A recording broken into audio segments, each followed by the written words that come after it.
John Adams administration.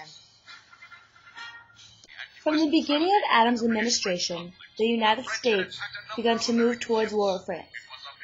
Trying to avoid war, Adams sent Charles Pinckney, John Marshall, and Elbridge Gerry to Paris to try and negotiate. When the men arrived in Paris, the French foreign minister sent agents to negotiate with them. The agents were later identified as X, Y, and Z. The agents demanded $250,000 before the Americans would even be allowed to meet with the French foreign minister. This request upset the Americans and became known as the XYZ affair. Because the Americans refused to pay, they returned home. Unsettled disputes caused an undeclared war between France and the United States. This brought on the Alien and Sedition Acts. Because of the threat of war with France, Congress, in 1798, passed 4 acts as an effort to strengthen the federal government. These acts are known as the Alien and Sedition Acts. The Alien Act and the Alien Enemies Act authorized the President to deport any alien that was considered dangerous to the peace and safety of the United States. The President could also deport aliens if their home countries were at war with the United States of America.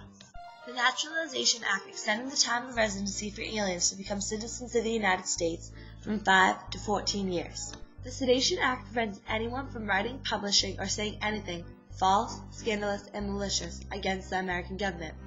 If you were caught, you could be fined or jailed. The Federalists used the Sedition Act to silence the Republican government. 10 Republicans were found guilty, but many others were put on trial. Jefferson, Madison, and other Republicans believed that the Sedition Act went against the First Amendment, which states that the person has freedom of speech.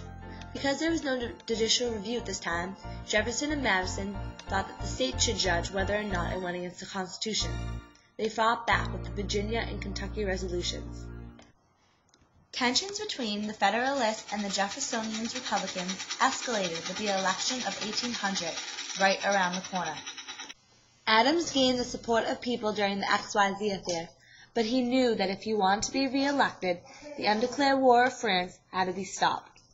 Adams softened tensions with France, but it only hurt him in the coming election. Adams' chance of re-election took a turn for the worse when Jeffersonian Republican nominee for Vice President Aaron Burr printed excerpts from Hamilton's work, The Public Conduct and Character of John Adams, Esquire, President of the United States. The excerpts insulted Adams. Jefferson won the popular vote in December 1800, but he did not win the majority of votes in the Electoral College. Burr and him received 73 electoral votes. Adams won 65, and Pinckney won 64. Article 2 of the Constitution states that if 2 candidates tie for electoral votes, the House of Representatives has to choose a new president. For several days, the House was unable to choose a new president, until February 17th, when the House of Representatives elected Thomas Jefferson as the 3rd President of the United States. There was a peaceful transition of power, which Jefferson recognized, and on March 4, 1801, Thomas Jefferson took the oath of office.